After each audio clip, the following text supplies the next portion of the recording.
I'm about to share something that's going to explain your whole personality during Thanksgiving dinner, but it will also heal your nervous system. Do you ever walk into a family moment as a grown adult and then you suddenly turn 12? Yeah, that's what this video is about. And as a highly sensitive person, as an HSP, here's what you're getting today. Super simple. I'm going to simplify it. We're going to talk about the real reason you become 12 around family. It's a nervous system rewiring. It's not a weakness. And then we have the three regression triggers that flip you into little you mode. Two scripts that you can use that don't turn into an apology TED talk, because that's what I do. And four, I want you to stay till the end because I'm going to give you a weirdly effective post-family reset that is not the usual breathe and clench your jaw. It's going to really help with you dealing with your family post having the get together, right? Now, you're going to notice that do you does your voice get softer when you're around family? Do you start explaining yourself like you're on trial? Yep. You laugh at jokes that are not even funny. You offer help you don't even have energy for. That's your nervous system just time traveling. And later, you're like, well, why did I act like that? Now, I'm going to give you the three triggers. Here they are. Now, they make you time travel. When you hear them, I want you to tell me which one you resonate with that describes you. Trigger number one, the tone shift. This is when the words are fine, but the tone is not fine. So your family member might say, oh, okay. But then for you, your body, you hear, you're disappointing me. As an HSP, that's what you hear. Now, do you also tend to read between the lines so hard that you should get paid? I seem to do that. That's what I struggle with because do you also find that you start fixing the vibe before even anyone asks? Yes. And that brings me to trigger number two. That's the role snapback. So this is when you get around family and you instantly go back to your old job. By your old job, what I mean is you start being the emotional support animal with a calendar. You're the responsible one. You're the translator, and you're also the peacemaker of the family. Now you'll notice that you're not really visiting with family. You're just clocking. You're just clocking in. It's a job. It feels like a job, at least for me. At times, it would feel like it's a job. Do you also feel like your role is to make things smoother when you're around your family? Like you can't just exist. You feel the need to just take a managerial role, which brings me to trigger number three. It's the guilt alarm. And I think this one is very, very big. It's a very big one because as HSPs, highly sensitive people, we don't just feel guilt mentally, we feel it in our body. Like for me, I would say, for example, I feel chest pressure, my stomach drops, then hot in the face, instant one of those, I should do this, I should do that. I should just start going into that role. Now, and you'll also notice that do you feel guilty before you even say no? It's like your body is preemptively punishing you for having a boundary. And I want you to know that that's not you being dramatic. That's actually your nervous system. It's associating the boundaries that you've set with the family, your family, that as danger, right? Now, I'm also going to give you the two scripts, and they're not, let me check my calendar like we've spoken before or discussed before in previous videos, because I know you've already used that. I've given you that an example.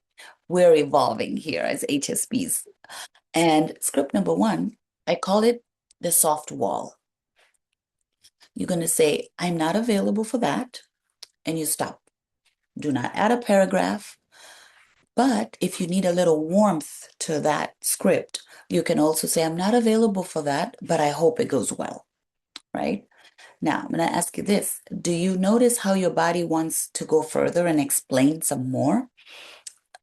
Pay attention and see and be in tune with your body, because you're going to notice like your mouth starts saying yes before you want to say the yes. Don't do that. That's the old program trying to keep you safe by being good. Brings me to script number 2.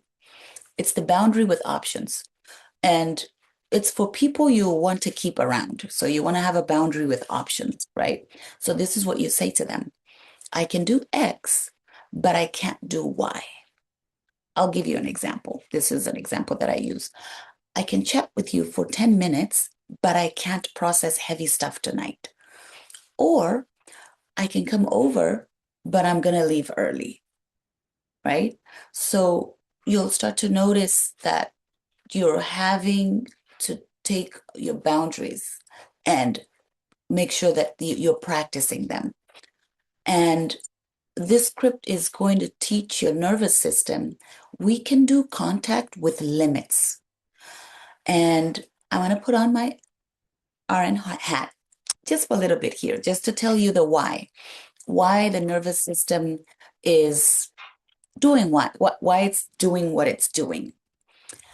So, and also, I'm also going to share with you your after family reset. It's weird. It works. And just hear me out. I call it name the age, claim the room. So, after a call, a visit, or a group chat, do this. Look around the room that you're in. Like, let's say, for instance, I'm in this room, right? In my living room right now. And I'm going to say, or let's say, well, right now I'm in my living room, but let's say you're either in your kitchen or your living room or in your car. And you're going to choose either I'm in my living room and I'm present. I'm here. Or I'm in my car. I'm present. This is where I'm at. Name it. Your brain needs location to exit the memory loop, right? Now, then the second thing you're going to say is, I'm not 12. I am whatever your current age is. I'm, like for me, I'm 49. Yes, say it out loud. Your body, and I you probably haven't even thought about this, your body listens to your voice. It does. And the third thing, then you're going to do one tiny action as an adult.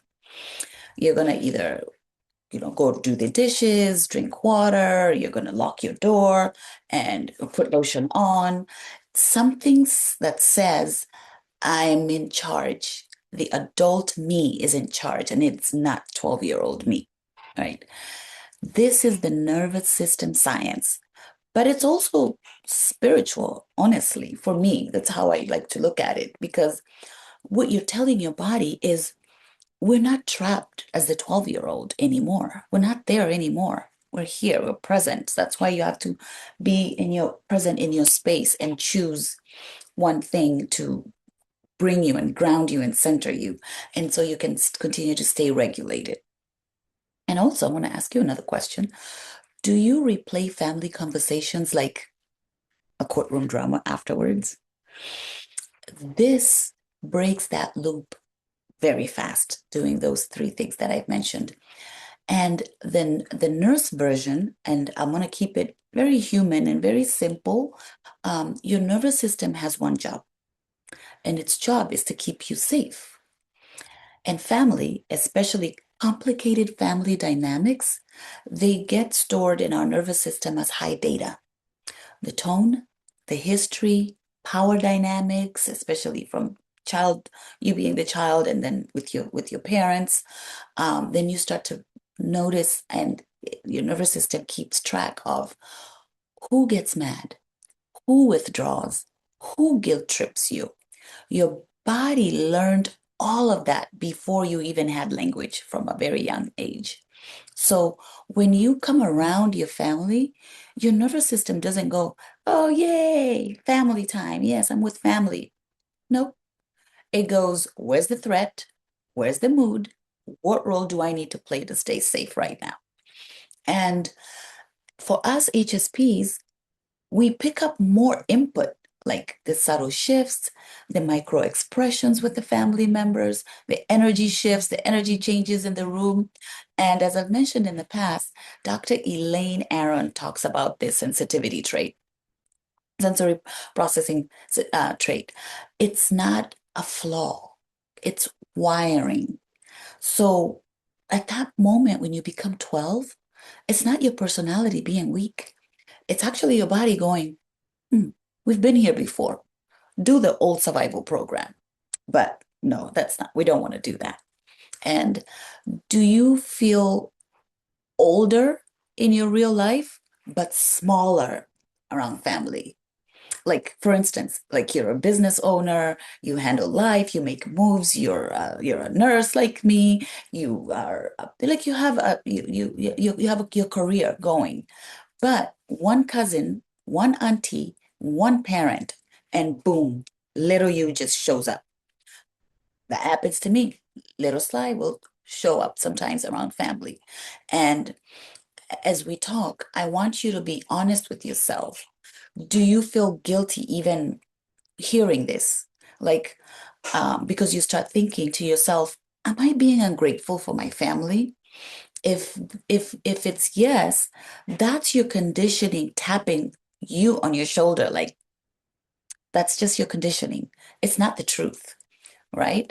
So, and also, I wanted to share this with you guys. Can I tell you something? Because I am also still learning this in real time. I'm practicing this as I share it with you, and I found it helpful. And that's why I wanted to share what's been helping me and see if that is going to help you. Now, if you're new here, I am new to YouTube, I know, and writing on Substack was easier because for me, I could edit and I could be perfect. But video is like, well, my face is telling the truth before my mouth catches up, right? Yes, I do. That happens. So if you're new here and you're like, well, Sly, I can relate to what you're saying. Good, because that's the point. This is the space we needed as kids that we can come and share this. And I wanted to create this space so that I could come here and share with you my struggles as a highly sensitive person, and you can also share with me in the comments. But I'm if it's your first time here, my name is Sly. I'm a pediatric registered nurse, and I've been in the medical field for about 30 years now.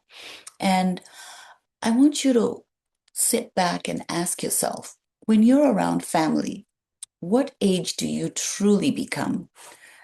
Drop me a number. Do you become 7-year-old you, 12-year-old you, 15-year-old you, or even 19-year-old you? No explanation needed in the comment. You can just drop a number. And if you want to keep going with this, you don't just watch one video and leave. I want you to stay. I have built these videos with you in mind.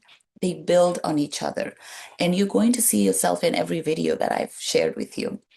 I want you to go binge the playlist in the description below. And also, I want you to subscribe, turn on the notifications button. That helps me know that I'm not alone. And once you go binge the playlist, I want you to start from the top, like a nervous system series, because we're not here to shame our sensitivity.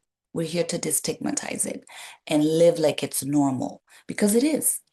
And if this helped you, as I mentioned, I want you to subscribe, hit the like button in the bottom, and turn on your notifications button, because honestly, that's the best compliment you can give me. I'm not here because I have it all figured out. Nope, I haven't. I'm here because I'm practicing, not hiding, to be seen.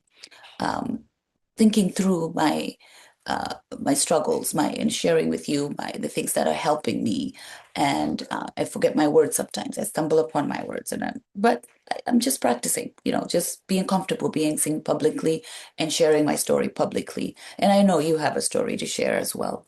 So because writing is easy, because you can, as I mentioned, you can edit and be perfect. But the video format, I'm finding that it's very, very honest. And it's not because I'm perfect, because you're telling me, Sly, keep going. You're not alone. So give my video a thumbs up. And it's not because I'm polished, I've figured it out. No, I'm somebody who feels too much. I overthink. And when I overthink fast. And I'm also learning, and I'm learning out loud how to live without the stigma. So if this video made you feel seen, thank you. And if you want the deeper community side of this, the written version, the conversations I have on Substack, I'll link the Substack link below.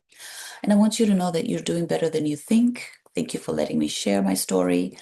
And thank you for being here. And I will see you in the next one. Thank you.